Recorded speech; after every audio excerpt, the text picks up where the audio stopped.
Hello everybody, Andrew Casey at Hypersanity Books for Kids. Today I'm doing a shout out to Little Big Library. You can find his channel, I'll leave a link at the end screen. And I've just recently made a comment on one of my videos, and it made me think about what I was talking about with fourth person perspective with poetry.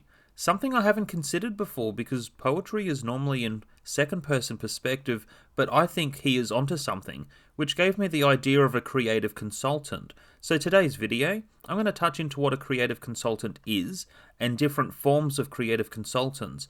And by the end of the video, I hope this video will inspire you with your manuscript and other creative arts ahead.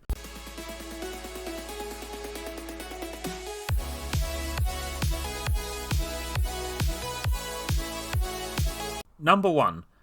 What is a creative consultant? Well, let's summarize this. A creative consultant is a professional who provides expert advice and guidance on creative projects. Their role involves offering insights, ideas, and feedback to enhance the project's content, ensuring it is engaging, authentic, and aligned with its goals. Creative consultants often bring their unique experiences and expertise to the table, contributing to various aspects such as storytelling, character development, design, and overall creative direction. Number 2, Mr. T. Mr. T is someone from the 80s, for those who don't know. He had a big career in some of the earlier wrestling days, but he did other works and more independent works of himself. The name is Mr. T.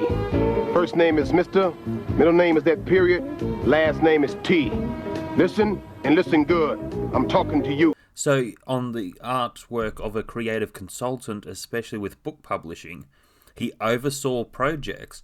While we had the writer and the illustrator, he oversaw the projects and said yay or nay to it.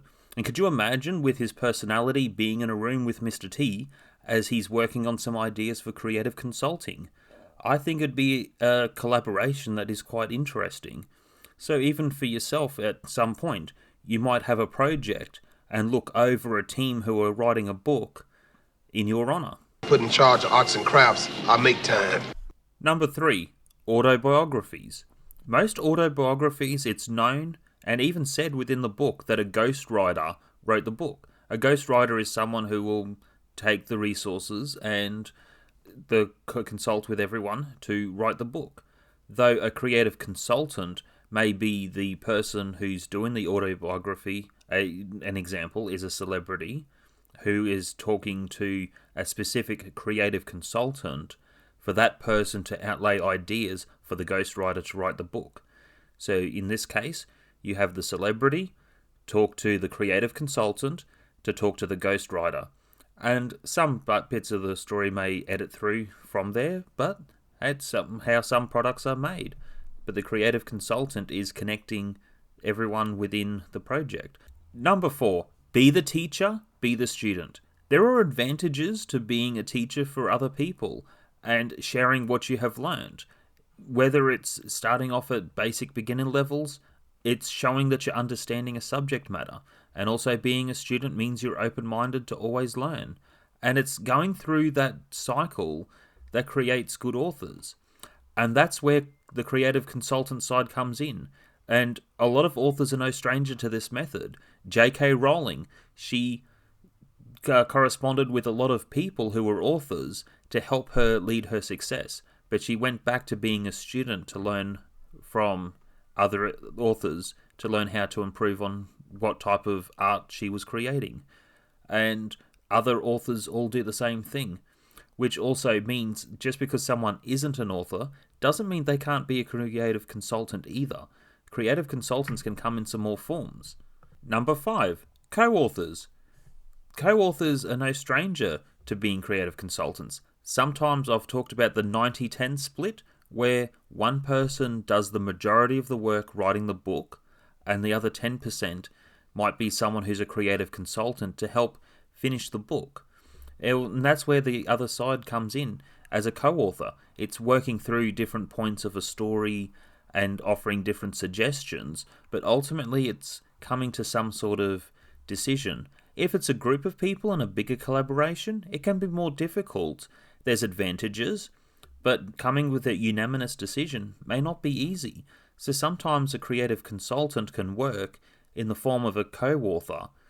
But again, there's nothing wrong with a 90-10 split. That's what Christine Applegate did for Animorphs. Number 6. Consulting professionals.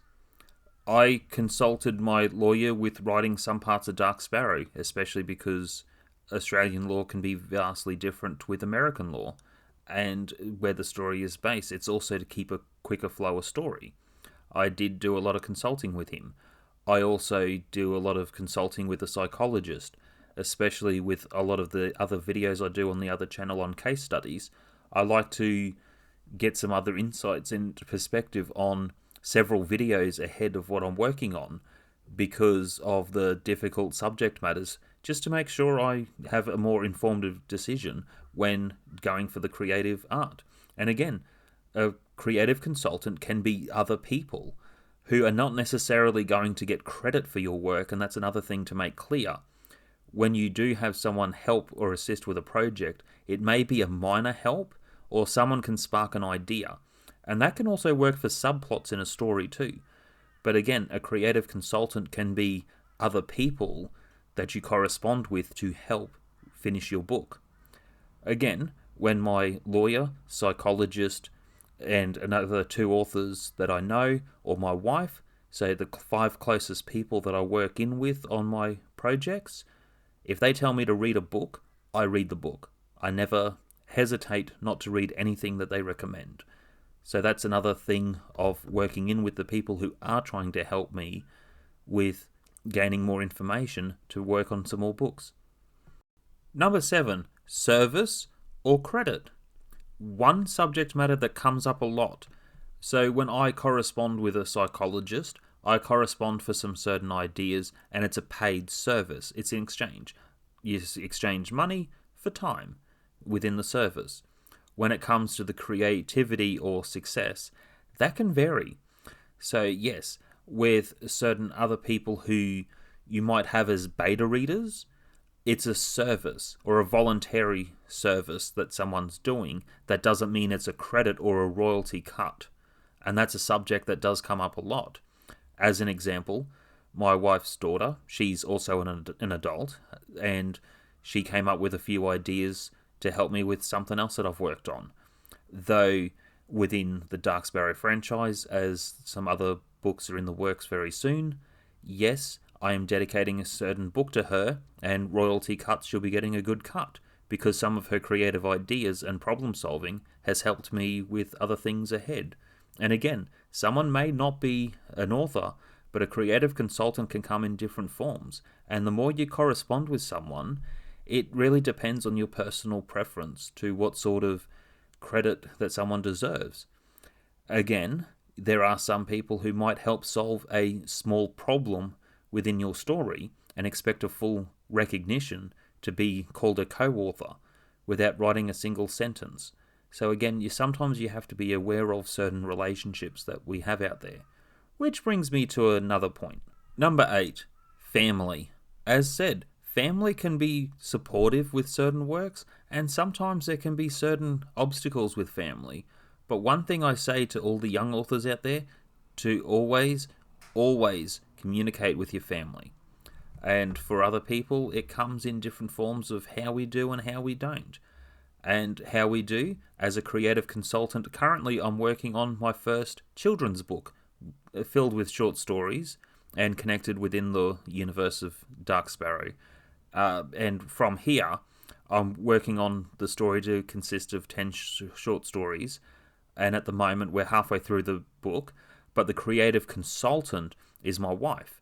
So she's going through certain points of the book to say, yes, no, don't read this right, redo this part of the story. And on the creative side, she's coming up with other ideas to then pass on to the illustrator to put illustrations into the book. We're quite excited about this project. However, that's another story and shall be told another time. And again, a big shout out to Little Big Library. Thank you so much for your engagement in this channel. I don't mind watching your channel as well. I think you got some interesting books and a lot of knowledge on things that I haven't considered before. So I wouldn't mind doing some creative consulting at a later date.